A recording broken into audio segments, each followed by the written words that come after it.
Hormuz প্রণালীতে ভারতের জাহাজ আটকাতে ঝাঁপিয়ে পড়ল ভারতের নৌসেনা। যখন মাছ ধরে আমেরিকার দম্ভ চূর্ণ করে ইরান একের পর এক আন্তর্জাতিক বাণিজ্য জাহাজ ধ্বংস করতে উদ্যত হয়েছে, ঠিক তখনই বিশ্বমঞ্চে নেমে এসেছে ভারতের নৌসেনা। যে হরমুজ প্রণালীতে আমেরিকার ষষ্ঠ নৌবহর পর্যন্ত ইরানের ড্রোন হামলায় ভয় কাঁপছে, সেখানে ভারতের 10-10টি বিশালকায় বাণিজ্যিক জাহাজকে স্পষ্ট করা দুঃসাহস দেখানোর খেসারত ইরানকে কিভাবে দিতে হচ্ছে তা শুনলে প্রতিটি ভারতীয় দেশপ্রেমিকের বুক গর্বে ফুলে উঠবে।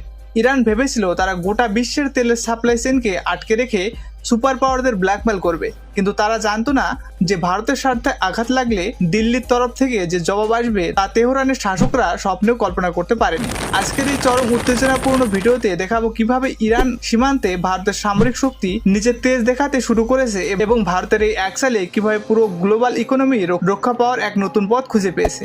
বিশ্বের মানচিত্রের দিকে তাকান, তাহলে আপনারা দেখতে পাবেন যে ওমান ও ইরানের মধ্যবর্তী এই সরু সমুদ্রপথটি, যাকে স্ট্রেট অফ হরমুজ বা হরমুজ প্রণালী বলা হয়, তা হলো গোটা পৃথিবীর অর্থনীতির লাইফলাইন বা জীবনরেখা। প্রতিটি বিশ্বের মোট চাহিদার প্রায় 1/5 অপরিশোধিত খনিজ তেল এই হরমুজ প্রণালী দিয়ে যাতায়াত করে এবং এই রুটটি যদি একদিনের জন্য বন্ধ হয়ে যায় তবে ভারত সহ সারা বিশ্বের পেট্রোল এবং ডিজেলের দাম আকাশ ছুঁয়ে ফেলবে। কিন্তু সাম্প্রতিক এই গুরুত্বপূর্ণ এলাকায় পরিস্থিতি এতটাই অগ্নিগর্ভ হয়ে উঠেছে যে আন্তর্জাতিক বাজারে তেলের দাম নিয়ন্ত্রণে আনতে ডোনাল্ড ট্রাম্পের মার্কিন প্রশাসনকে পর্যন্ত ইরানের সাথে একটি 60 দিনের যুদ্ধবিরতি চুক্তি বা মেমোরান্ডাম অফ আন্ডারস্ট্যান্ডিং স্বাক্ষর করতে হয়েছিল।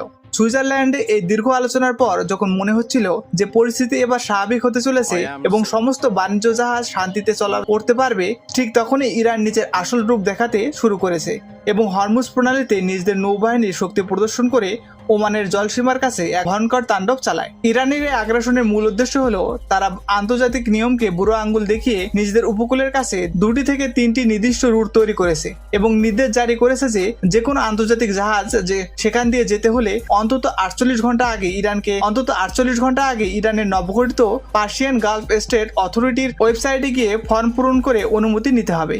আপনারা বুঝতেই পারছেন এটি কোনো আন্তর্জাতিক নিয়ম নয়, এটি হলো সরাসরি সমুদ্রের বুকে ইরানের একতরফা দাদাগিরি। এই পরিস্থিতির মাঝে ইন্টারন্যাশনাল মেরিটাইম অর্গানাইজেশন বা IMFO যখন ওমান সরকারের সাথে মিলে ওমানের নিজস্ব জলসীমার মধ্য দিয়ে সম্পূর্ণ নিরাপদ এক নতুন রুট চিহ্নিত করে এবং সেই রুট দিয়ে আন্তর্জাতিক জাহাজগুলোকে এসকর্ট করে বের করে নিয়ে যাওয়ার পরিকল্পনা করে, তখনই ইরানের রেভলিউশনারি গার্ডস চরম হিংস্র হয়ে ওঠে।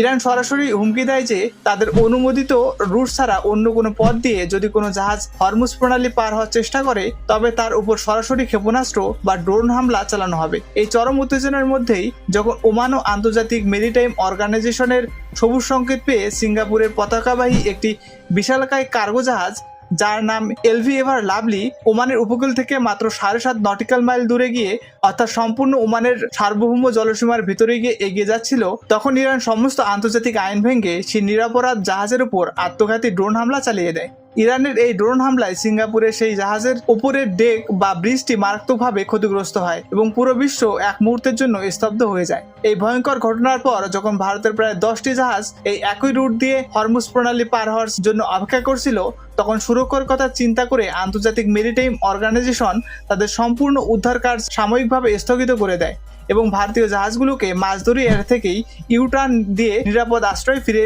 আসতে হয়। এখন প্রশ্ন হচ্ছে, ইরান যেখানে আমেরিকার সাথে চুক্তি করার পরেও ওমানের জলসীমার ভিতরে ঢুকে সিঙ্গাপুরের জাহাজে ড্রোন হামলা চালাচ্ছে, সেখানে ভারতের পদক্ষেপ কি?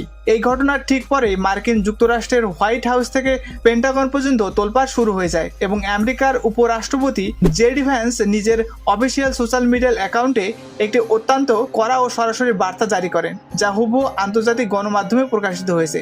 জেডি ভ্যান্স অত্যন্ত স্পষ্ট ভাষায় হুঁশিয়ারি দিয়ে লিখেছেন, Iran signed a ceasefire agreement. We have honored it. If they have disagreement about how the MOU is being applied, they can pick up the phone. But violence will be met with violence.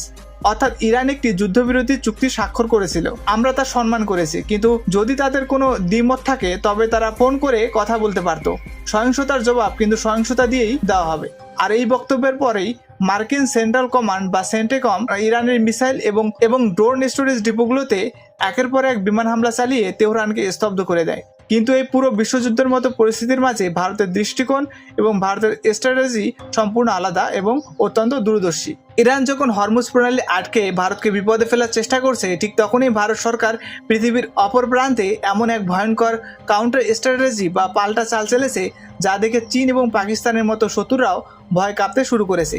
Iran যখন ভারতের তেলের supply চেইনকে ধসিয়ে দিতে চাইছে, তখন ভারত নিজের অপরিশোধিত তেলের উৎসকে সুরক্ষিত করতে এবং বিশ্বমঞ্চে নিজের শক্তির জানান দিতে দক্ষিণ আমেরিকার অন্যতম বৃহত্তম তেল উৎপাদনকারী দেশ ভেনেজুয়েলার দিকে নিজের হাত বাড়িয়ে দিয়েছে।